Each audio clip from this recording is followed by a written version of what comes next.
Mariam Al Jabri from Oman. It's my first time here in Pakistan, and I'm especially liking Gizer.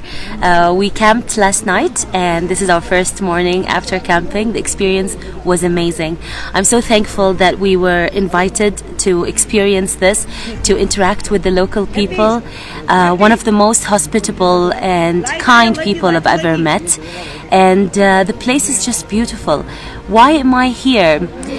Well, I think the world has so many beautiful places that are undiscovered, and I love to make a change, you know. I like to be one of the first people. Probably I'm the first Omani to come to Gizer. I don't know, but I like to be one who has a message to tell the people that there are beautiful places, especially in Pakistan, you can come and enjoy. And all of those campers, you shouldn't miss this amazing view, the beautiful mountains, the trees, the sky.